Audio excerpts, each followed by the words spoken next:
What the European Parliament is engaged in here today with this debate and subsequent vote is nothing less than a massive exercise in deceit.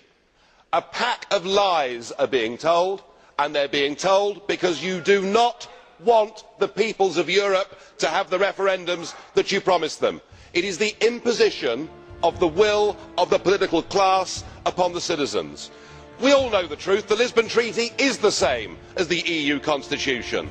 Exactly the same number of new competences, exactly the same number of surrenders of veto. It is virtually identical in every regard, and it is constitutional because it gives this European Union a full legal personality, but worse still, it gives it the ability to amend itself in the future without having to refer to more intergovernmental conferences. It gives the EU the ability to legislate over literally every single aspect of our lives.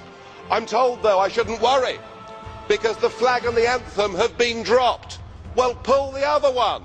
There's a great big flag at the front there. It's nonsense. It's all part of the lie. The truth is that you are too chicken to have a referendum. You don't want to hear the voice of the people, and now you resort to totalitarian means to get this treaty through. We heard Danny Cohn-Bendit say that those that oppose this treaty are mentally ill. We heard Mr Schulz say that those of us that objected to the sheer dishonesty of this project were behaving like Nazis back in the 1930s. Well, I think the ordinary, decent citizens of Europe will work out for themselves who the extremists are. And I must say, I wish the people of Ireland, I wish those that believe in democracy, every success in a couple of months' time, and I hope they send a large, resounding no, and I hope the voice of the peoples of Europe will be heard, not that of just you, the political class. And you may be complacent today, but you are increasingly being held in contempt.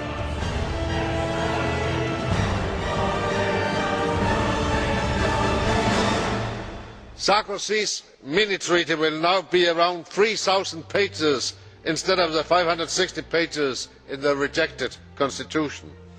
The majority has the right to endorse the treaty, but you have no right to refuse a normal parliamentary scrutiny of this Lisbon Treaty.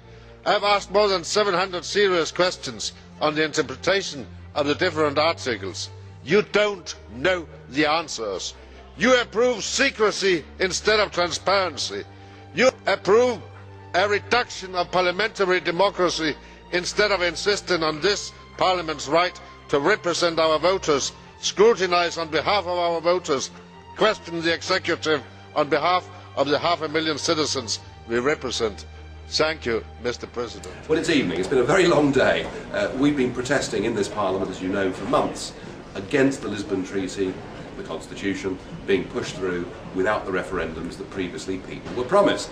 Well, it all came to a head today, because today was the day we actually debated the treaty and voted on the treaty. And it'll be no surprise to you that a very massive majority of this European Parliament voted to approve